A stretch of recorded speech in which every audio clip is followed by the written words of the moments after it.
right, so we're gonna make it self-grading is what we're talking about today. So, you know, I'm obviously trolling Facebook and Twitter and seeing what teachers are talking about. And I saw a few teachers just saying how much extra work it is with all the grading and the paperwork. And it is a challenge as you switch to doing things digitally. That's a new learning curve, and we should, you know, give ourselves a break and some time to learn how to manage all of it.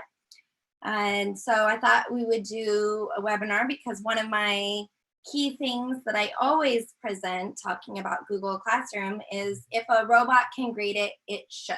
Like, why didn't your teachers use Kahoot? Not because it's good pedagogy for you to go through and do all the grading, it's because it didn't exist. So I want to encourage you that if a robot can grade it, it should. Anyone who's done anything with me knows that I say that a lot. I have some stickers. And so I have a question is, how much paperwork do you assign yourself? And like, you have control oftentimes over what assignments you are assigning. And so I personally, when I'm assigning assignments, I think to myself, do I want to open that? Do I want to grade it? Not really. Sometimes I do. I basically have a rule that 20% or less of my assignments are make a copy for each student. So I'm really happy that Google Classroom, the default when you add any kind of attachment is view, and you would have to change it to make a copy. Let me show you that because I have a standard joke that I would like to make. So I'm going to create an assignment. I'm going to add something from Google Drive, and we'll pick something just sitting in there. I got my zombie data, and if I zoom in a little bit, you'll see here that the default is students can view. And then when I click on the tiny triangle, I have two other options. I have students can edit file, which I like to reword to students can collaborate. And it's like, yeah, I'd like more collaborate and less paperwork. I have been trying since the day Google Classroom came out to get them to change that middle option to say students can collaborate, because I think it's confusing as even though the bottom one says make a copy, I oftentimes find people have to kind of figure that out for themselves. So can collaborate would be a lot clearer. And so I encourage you to use this more often. I would rather hit myself in the head with a brick than open up 30 Google Docs, like literally like, just so slow, and the feedback is slow. And if I put feedback in their document, I'm relying that they're gonna open the document again and look at the feedback. Maybe your students are better than mine, but it's just like an exercise in wasting my time sometimes, because if they don't look at my feedback, I literally wasted my time. So let me reword this bottom option for you is make a giant pile of paperwork for yourself. Wait, what? Yeah, make a giant pile of paperwork for yourself.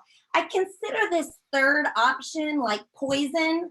Sure, you could drink a little poison and live, but a lot is gonna kill you. So I try to use this bottom option, 20% or less, and do more collaborate and do more other things. My first favorite assignment that I love to do in Google Classroom is answer in the private comments, because then I have no documents to open and it's asking for a conversation with students. So that's my first favorite. My second favorite assignment is students can collaborate, the middle option. I think about like a hamburger, the good stuff's in the middle. I don't know about you, but I actually take the buttons off, or at least one of them, to have a little less carbs. So the good stuff's in the middle. Try to collaborate more often than make a giant pile of paperwork for yourself.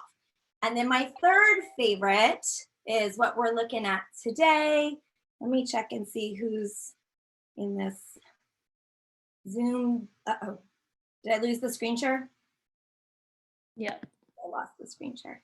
All right, let me just see what everybody. Okay, that was a mistake. One of these days I'm gonna learn how to use Zoom. Apparently today is not that day.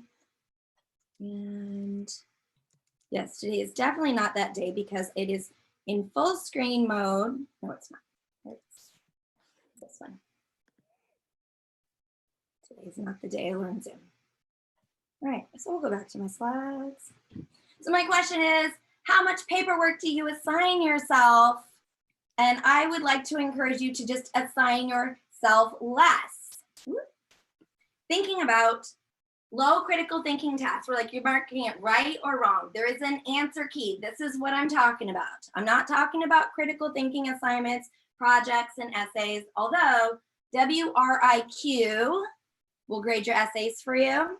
Now it's just going through for mechanics and those kinds of things. But again, let the robots do what the robots can do so that you can focus your time on doing higher quality feedback and interactions. So when you're doing this right and wrong, when you're scrolling a Google Doc, oh my gosh, scrolling a Google Doc and looking for answers that kids wrote on the line is definitely my idea of a bad time. Like, I don't enjoy that. It's not fun.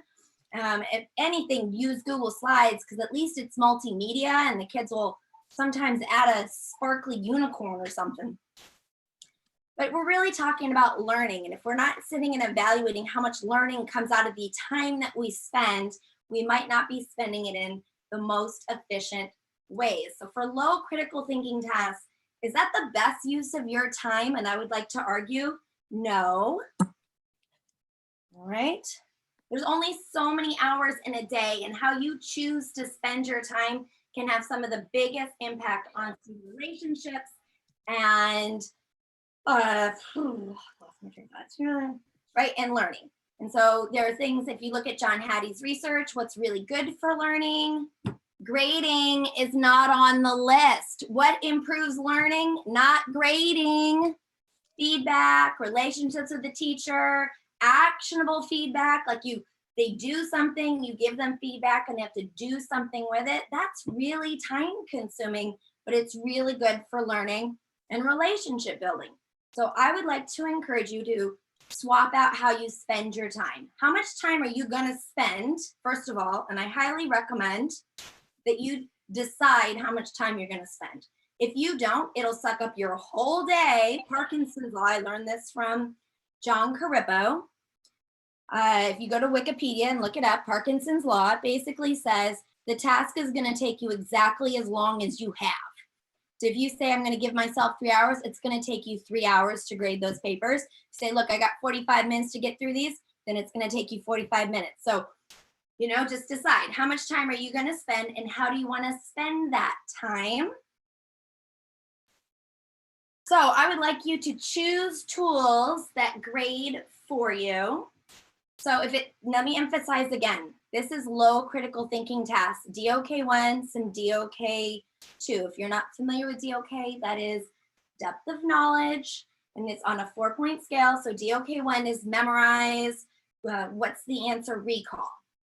DOK2 is still basically along the lines of remember, but there's at least a little bit of figured out. There's something that wasn't quite exactly in the step-by-step directions that your teacher told you. DOK3 is defined by strategic thinking. So it's that critical thinking that requires some feedback. In fact, I like to say, if you assign a DOK3 question, you should expect that they get it wrong. If you expect that they get it right, it's probably not a critical thinking question. And so when I give those DOK3 projects, activities, essays, I want to see what they do, give them some feedback, and have them improve on it. And DOK4 is not the goal. You'll be in good shape to do it once or twice a year, to be honest. That's where they take what they've learned and use it in a new situation and or complex reasoning. That's not hard, it's complex. Using multiple sources, synthesizing and analyzing across multiple sources is an example of DOK4. So I want to be clear that what we're talking about here is DOK1 and a little DOK2. Why do we spend our time grading that? If I spend my time giving students actionable feedback on the DOK3 task, that takes a lot of time. That takes a lot of time, and I just have to, you just got to give something up. Just, so for the kids, give up grading. I know, that's tough. The other thing that the advantage that you get by using a tool that grades for you is that students should get feedback immediately after the question. So I promise in all of my descriptions for this webinar that I would rant a little bit on how I do not like Google Forms quizzes. Now I love Google Forms. Google Forms is the best thing. I use it all the time. It's amazing. All the information goes to a spreadsheet, but I have several issues with Google Forms. It's not gamified. A lot of these tools that will grade for you have a gamified platform. So that's one. It is so much clicking. Like it's just like a crazy amount of clicking, just even to set the right answer. I gotta toggle over to set the answer key and a bunch of times every single question. And then they don't get the feedback until the end of the quiz or the activity. And I would prefer that they got the feedback question by question. And so how do you give feedback back to students from Google Forms? Even that's not very easy. So I prefer to use other tools that were designed for quizzing, and I'm going to focus on those. Hey, if you want to use Google Forms, that's fine. Do that. At least you're not grading it. Your time is so valuable. So if we can give up the grading of the low critical thinking, we can spend more time on relationship building, self-care, and higher critical thinking questions. And one time my daughter, she was doing her work at the table and I come over and I'm like, hey, can I help you with that? And she's like, no. And I'm like, are you sure? Because you're doing it wrong. She's like, no, I don't need help. Like, I just need to turn this in so I don't get in trouble. That's right. The assignment was not to learn. The assignment was to get to the bottom of the page. And so by using using self-grading tools for low critical thinking tasks, we're going to stop playing the game of get to the bottom of the page. No, you have to take it until you pass. So I'm going to back that up, right? So if I use Quizizz, Q-U-I-Z, I-Z-Z, I have a slide for this in a second, and we're going to do a Quizizz together in a minute. If I do a Quizizz, when they get done, they get their score. If they didn't do great, I don't say, sucks to be you, let me put this low score in the grade book. As Thomas Guskey, a researcher from the University of Kentucky, says, there is no research, none, that shows that giving a kid a low score is motivating. Okay, you have a low score. All you said to me is you didn't learn it. What was the point of the assignment? To give points or for them to show that they knew it?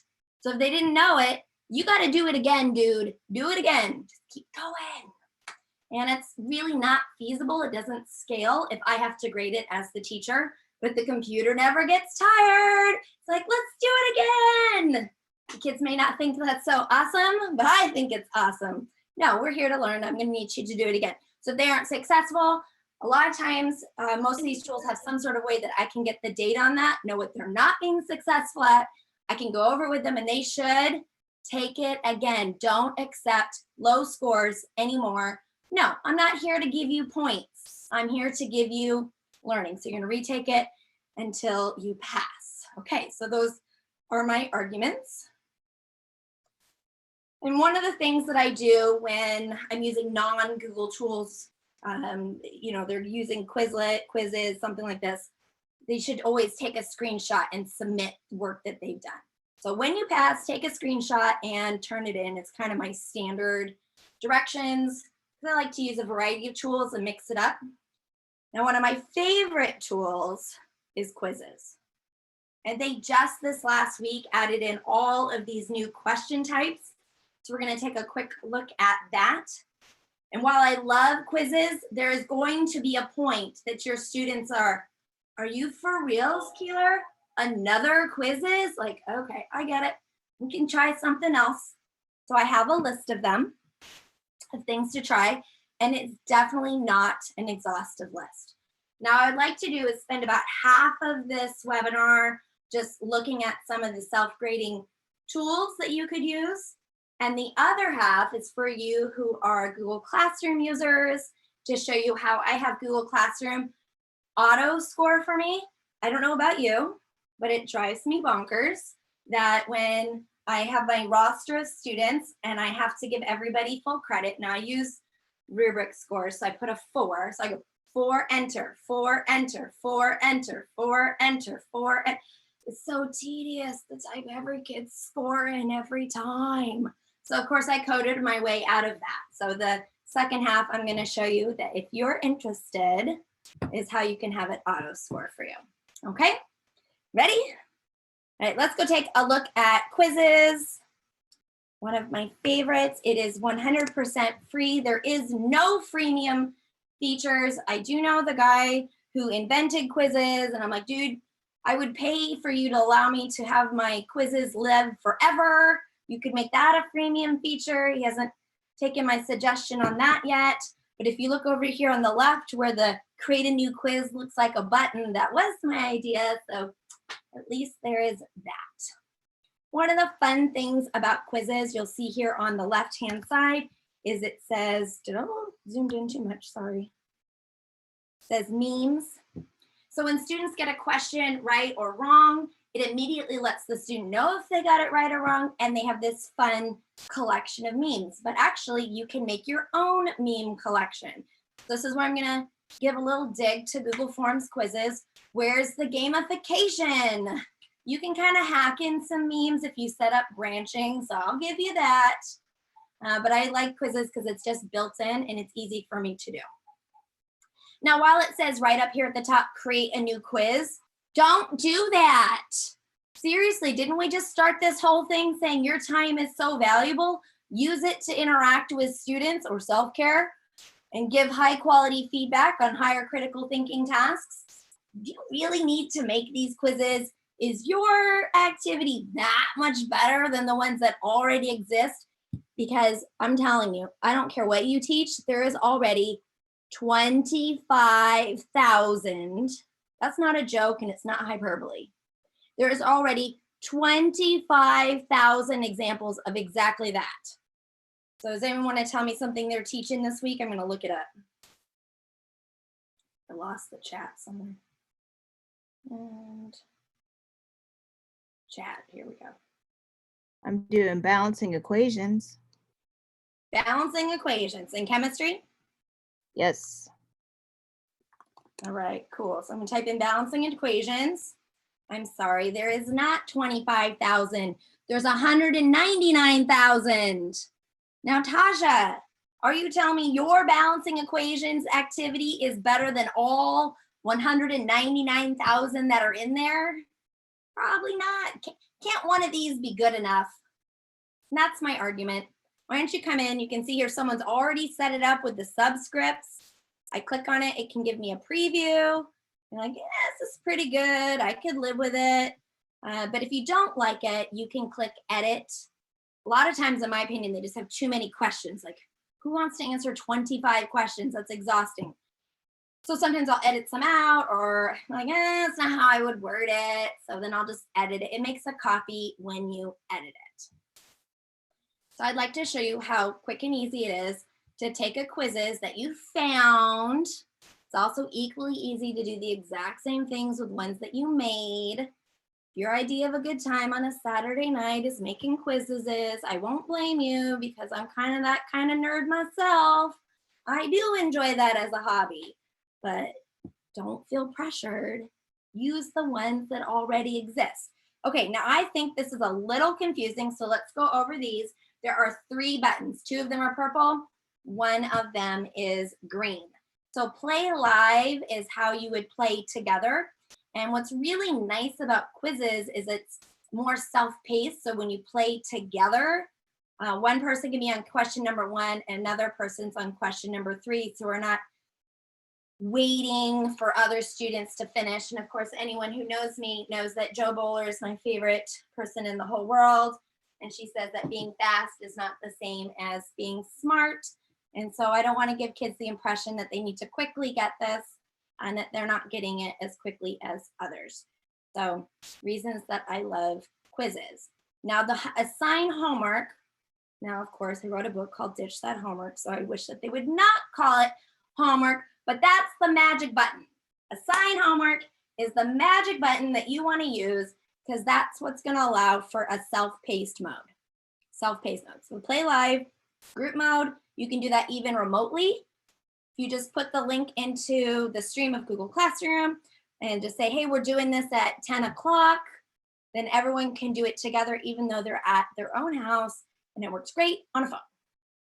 But the assign homework, when I choose that, I can choose a due date, and they've made it so you can now assign it for up to a month, which is really nice.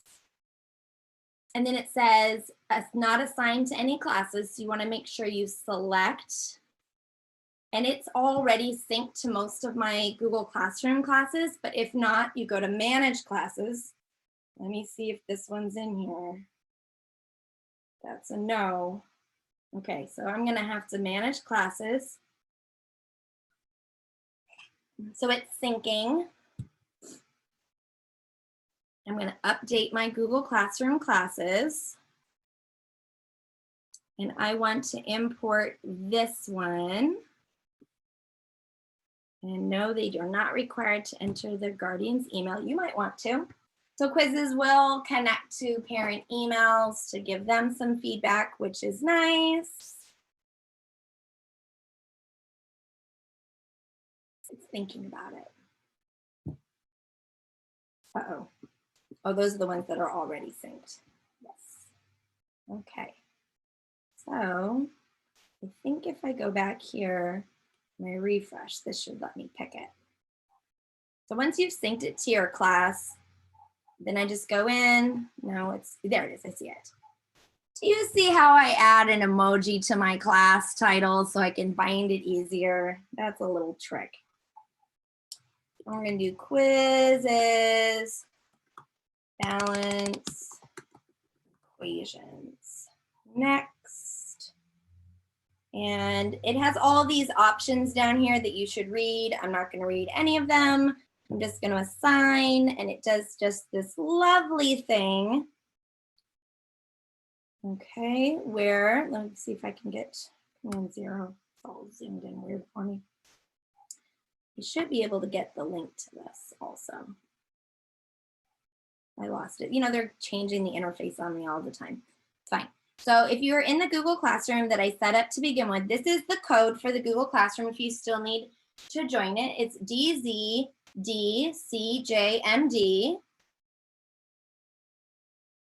And if you did that, you should see Quizizz, balance equations. And so that's just how quick and easy is it for me. I go to quizizz.com, I search whatever topic I want students to do, and it's fun, they like it. My students who do nothing will do quizzes, and it grades, it has the memes, it gives feedback immediately after the question. Let's take a look at what that would look like. When I go back and back. So remember, there are 3 buttons here. There's play live, there is assign homework, which is the magic button in the middle. And what this solo one is if students were to go into Quizizz and just look up stuff on their own, then they can assign to themselves so they can play this practice link. So it's not reporting back to the teacher, it's just for fun. And this is a new feature, challenge friends. So play the quiz.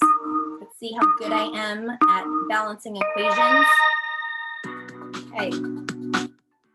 Got music. I always encourage my students, like, turn it up. It just helps to make it more fun. So the blue numbers are subscript. Math major. I got an I love math shirt on. Okay. See my meme? Balancing this equation, I don't even know. It's not right. It's a worksheet. It's a worksheet. It builds in the fun automatically, and I don't have to grade it. What's the coefficient? I know this one. It's the large number to the left.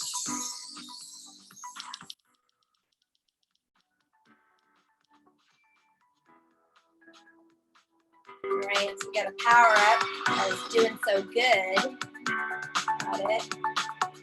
Balance this equation. I don't even know, but I got it right.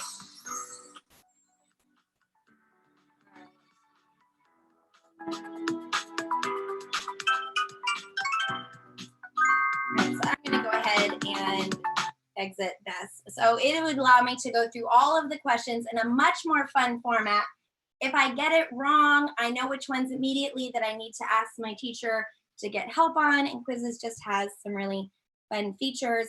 And if we go to Quizizz, they've added some new features this week. So I want to show that to you really quick. I'm going to create a new quiz.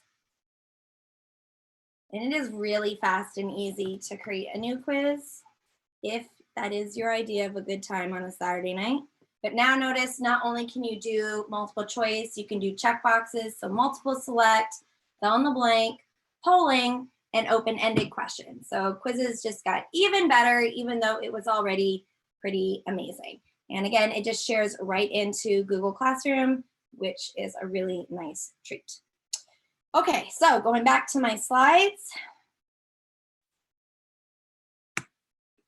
Quizlet diagrams. I know it is super fun to create Google Slides where the kids drag and drop in Google Slides, but here's the rule. The person doing the work is the person doing the learning. Like, how much learning is this?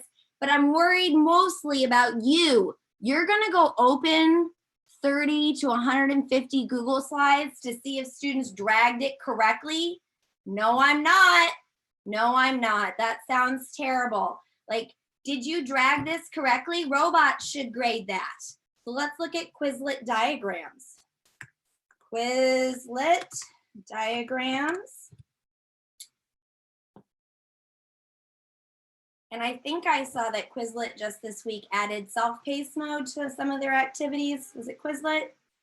I don't know. There's like a ton of quiz tools and everyone's making everything free right now. So that's super cool. So I'm going to come down and I'm going to do this biology cell structure. I got a 7 on the IB bio exam. So let's see how good I am. If I can remember this. I'm back in the day, 43, you know, just saying. Okay. And on the side, it gives you some different options. I'm going to play match. I'm going to start this. Okay, Golgi apparatus. I'm pretty sure that this is the endoplasmic reticulum, so I'm going to drag that one. No, it is. Okay, these are lysomes. I know that one. No, it's not. I'm doing terrible. Okay, wait. This one is the endoplasmic reticulum. No, I swear that I know these. Okay, ribosomes. There we go. See, it's that immediate feedback. It's about the student learning. If I had dragged these all on a Google Slides or a Google drawing wrong, what would I have gotten out of that? A waste of the teacher's time. You would have had to look at all these. Legitimately, I want to see mitochondria. I think I'm just unfamiliar with this particular diagram. No, I The swear. blue is the Golgi apparatus. Which the blue is the Golgi apparatus? If I can see all the slide, yeah. Or if there's a green, what's the green stuff? That's Okay. rough endoplasmic reticulum, the pink. What? These look the same. The blue and the pink look the same. Whatever. Anyway, don't you see how this is better? And in Quizlet with your teacher account, it is a premium feature, but you can upload your own diagrams, pictures, and label them and have students match. And what I like about Quizlet is I can make an activity. Just back it up. Go back. Is I can make an activity and then it puts all of these different ways that I can practice. So when I make one activity, I actually make like 7 activities. So just having students access the information different ways. And again, I want them to send me a screenshot, or they could use Screencastify to record themselves playing for a few seconds and they can turn in their video. It does have login and sign up and create classes, and you can track and all of those lovely things like stuff does. Quizlet just is a great way for quizzing different things. So just check out some of its other features, but I just wanted to point out Quizlet diagrams. Now, if you don't know Goformative, it's formative, but the website is Goformative. You are in for a treat. It is freemium, just so you know. Right now, of course, like everybody, their freemium is free. So I'm going to go to goformative.com. Goformative lets them draw their answer, and you see it in a tile in real time of them drawing their answer. Yeah. You want that. So I'm gonna log in. I should already have an account. Yep. Okay.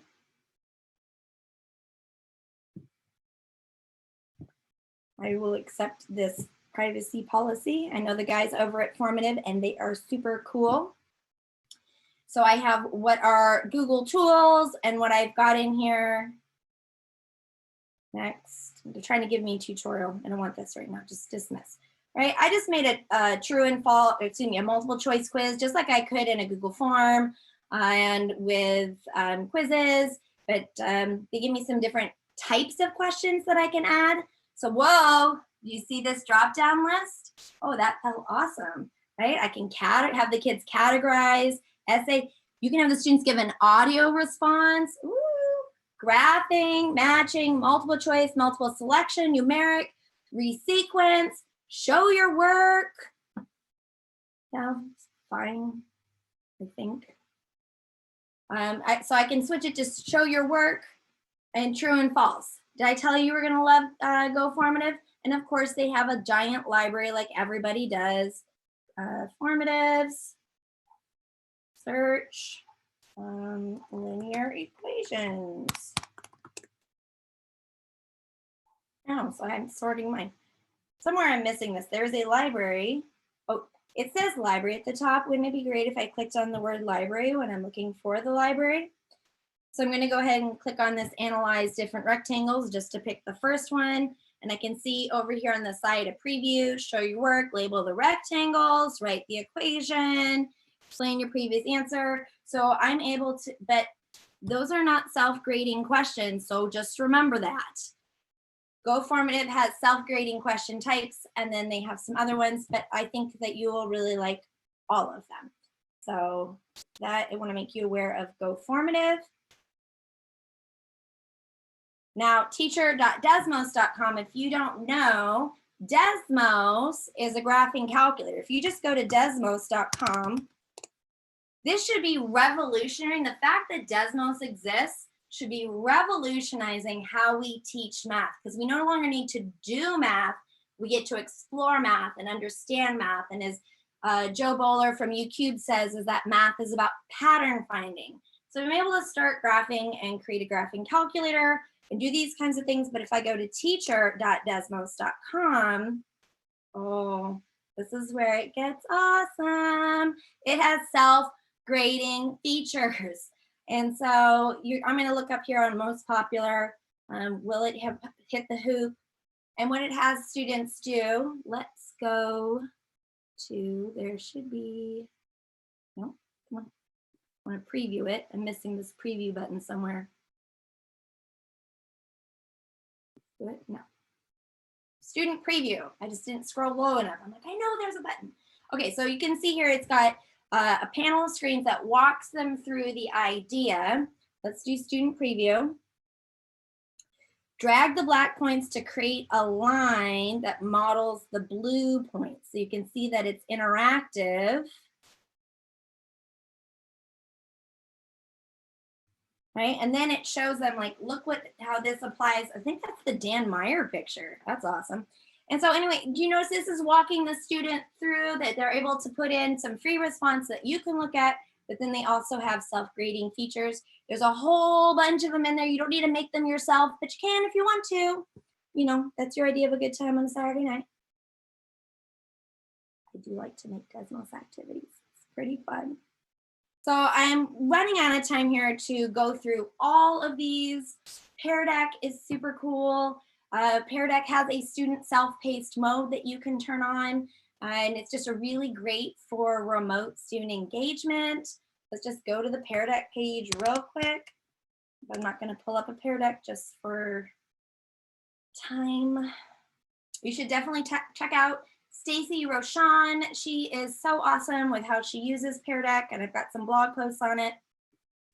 But what you can see is basically is you create a slides, but they're interactive slides, and students are able to drag and mark, and you can see students draw on the slides in real time and then also in self-paced mode. And so that's a great way to make an interactive lesson that you don't necessarily have to grade. GimKit was developed by a high school student and it is gamified. And I think the last one I have shared here is Kahoot challenges.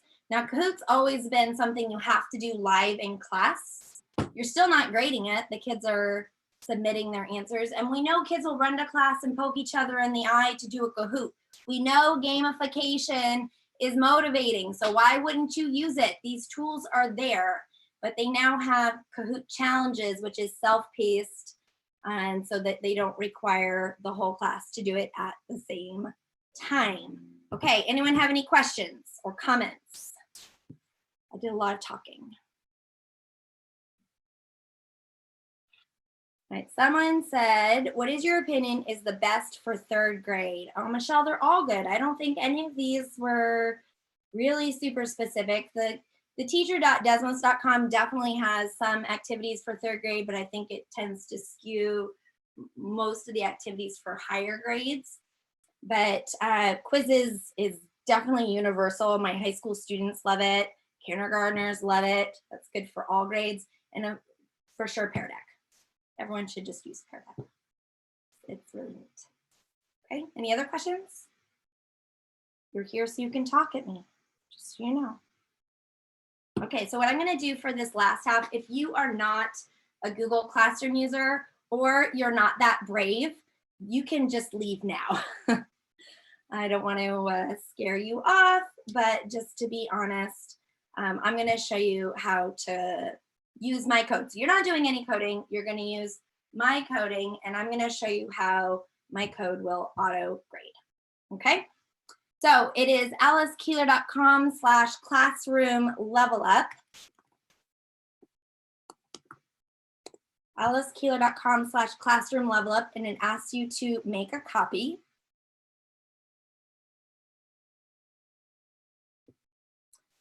Now what I'm going to do real quick is in the Google Classroom assignment.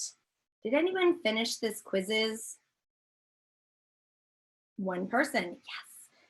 Do you notice that says graded?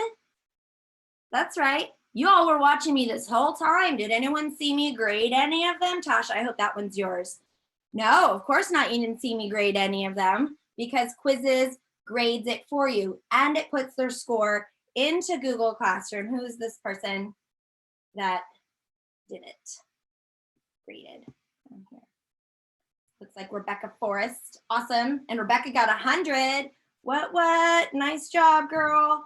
And it drops a report in for me. So not only do I not have to grade it, Quizizz gives me a report and shows how they did, how long they took on every question. So you can tell if they blasted through it.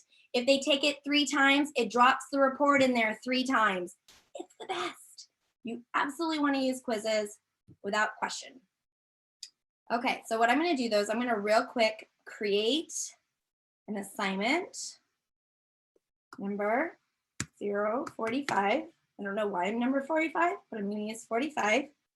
Mark this as done. And I'm going to make this worth 4 points. And my topic is Friday, April 17th, and I'm going to assign. So if you could really quickly go into that Google Classroom class that I had you join. I know I'm not having you do a lot in there, but a little. Just find number 45, mark it as done. Just turn it in. You could just turn it in for me. And I'm going to show you how I am not going to grade it. It's going to be glorious. Actually, probably won't work great, but okay. 3 people, good enough. Okay, so back in my spreadsheet. So here's my goal, is I don't have to type 4 points for every one of you. That's my goal. I don't want to do it. Look how lazy I am. I did take the time to code it though.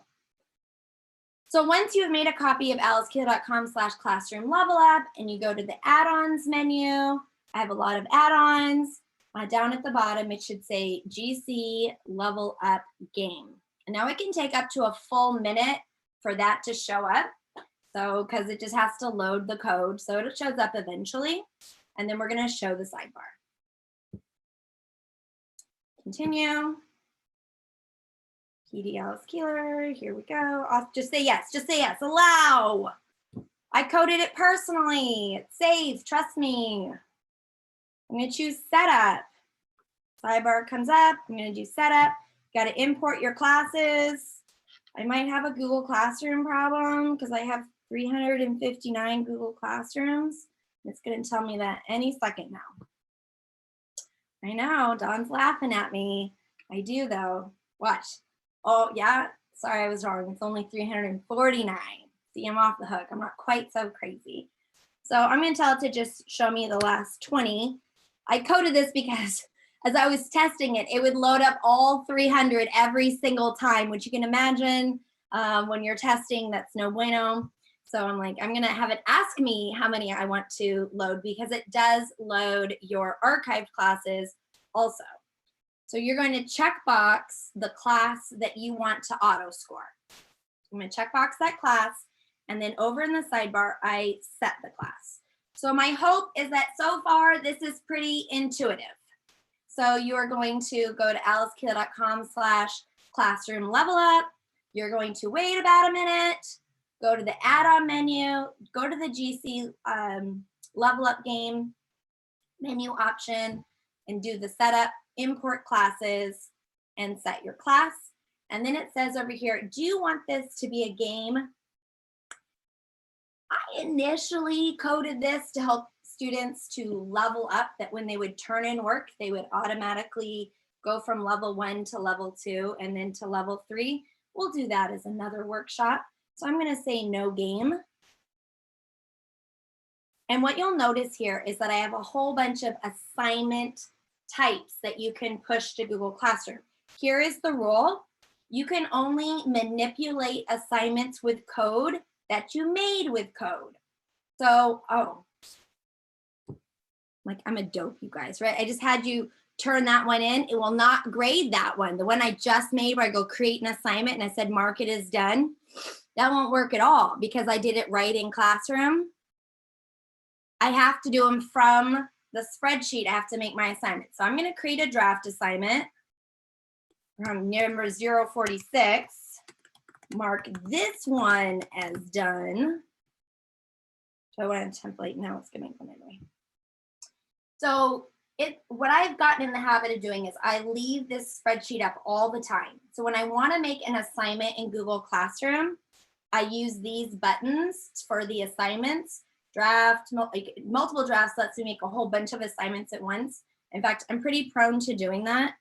I'm like, well, I'm going to need, see, I want 10 assignments made, and I'm going to start with number 47. And it just saves them as a draft. So that way, when I need an assignment, I can just edit one of those ones that I saved as a draft because I know I made it with code. And if I made it with code, it can auto score. Yay, auto score. So do you see this? I just dumped 10 assignments into Google Classroom. That alone should make you excited right now. Just like, woo, once I made 10 assignments. Few more. What, the 46? Yep. Edit. And I'm going to put the topic as Friday, April 17th and assign. And so because I created that assignment with code, now when you mark that one is done, I apologize, but I think it's good for you to know that 45 will not auto score, but 46 will auto score. So if you turn that in, what it's going to do is when students turn in work, I have code that just looks for, did anyone turn in anything? And it just gives them full credit. Now, I still have to go in, look at their work and return it, but it just gives them a default full credit. So that way I only have to edit the ones that don't get full credit. And it just saves me a ton of time. I mean, if I have to type it anyway, it's no big deal if I have to edit it. Okay, back to my spreadsheet. So if you can make number 46 marked as done, that would be super awesome. Okay, so the other things this does, if I go down a little further, it says list assignments and reuse assignments. So you can actually grab assignments from an old class and reuse a whole bunch of time, but that's not what we're doing today. I'm going to go to automate. So it says automate. And the one that you really only want is this third one that says grade for me. Grade for me. So I'm going to click grade for me. The other two are for the game. The top two are for, which we're not doing, so don't do those. The third one, like, yeah, grade for me. That sounds awesome. Now, how long would you like it to automatically grade for you? So I'm going to put 20 days. So every hour for the next 20 days, it's going to be like, did anyone turn anything in? Did anyone turn anything in? Again, only works if the assignment is created from code. So it pops up here and says, do you want to make some assignments from code? Because that would be really cool, right? And it is going to automate that. I'm going to go to the main menu. I'm going to go to update. Under the update, I notice I have a button that says score. That's how I can, the automate will do it on a schedule, but you're like, I just want it to do it now. So if I push score, it's going to right now start looking for assignments to give credit to. It will say, it will give you an error if it was not created with code. So of course I have a whole bunch of assignments in there. Let's see what happens. It grades any of them automatically right now because none of you want to wait an hour for this to go through. So while it's doing that, who has a question about the auto scoring?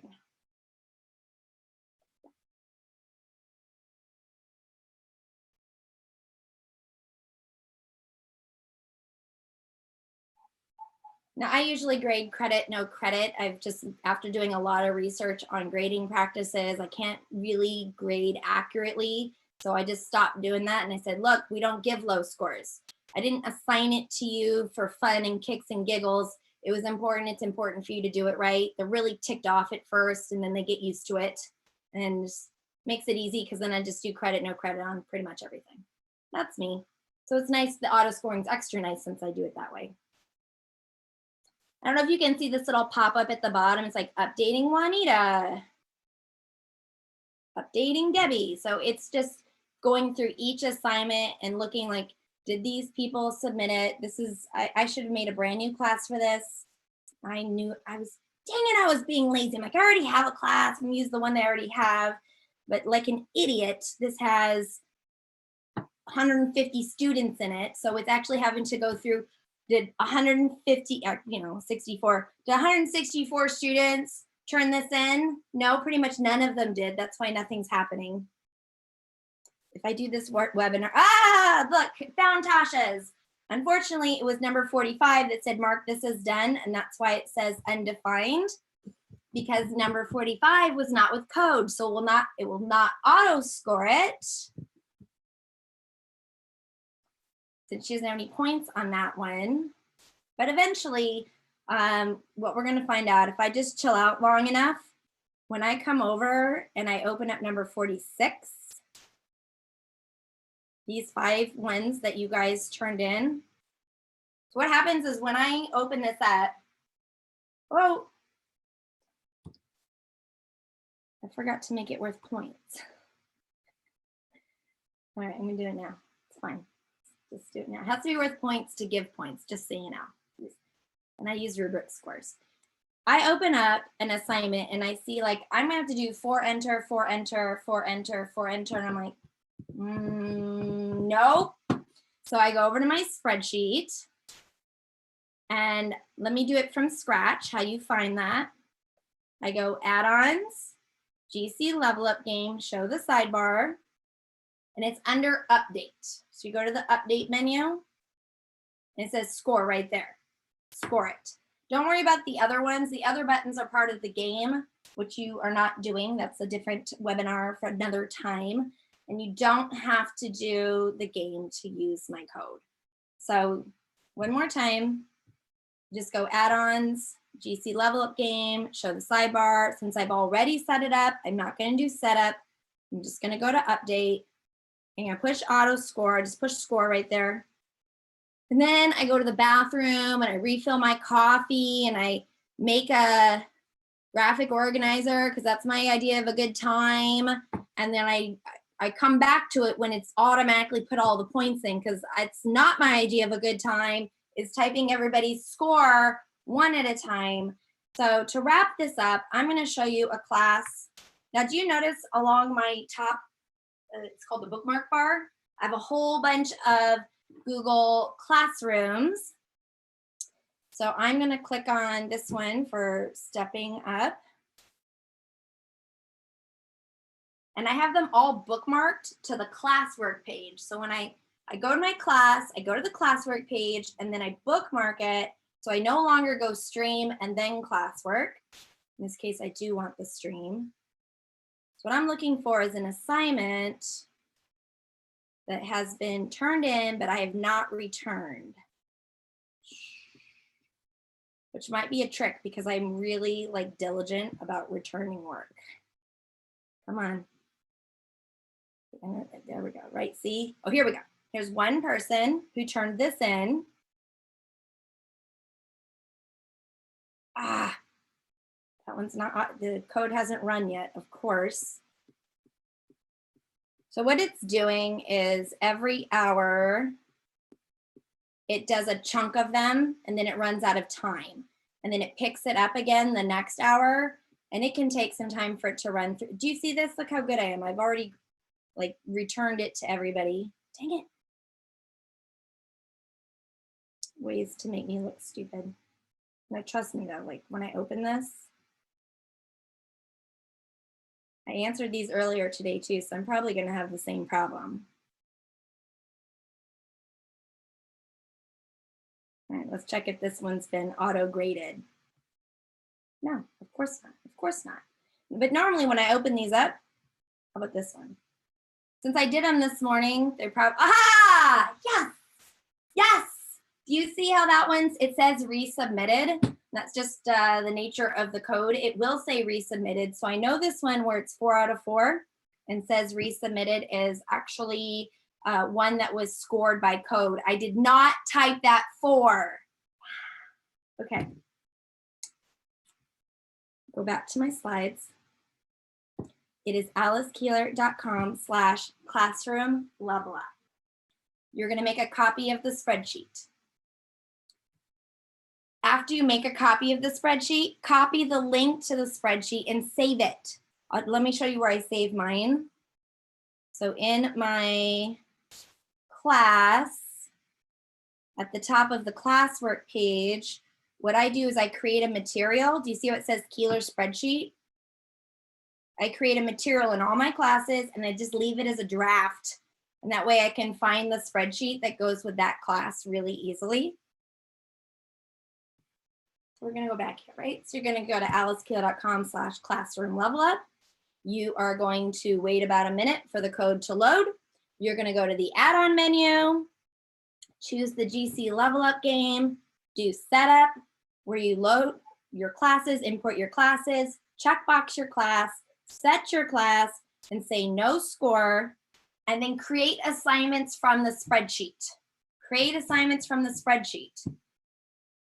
And then you can go to the update menu and just run score, or you can set up auto scoring where it'll just do it every hour for you automatically.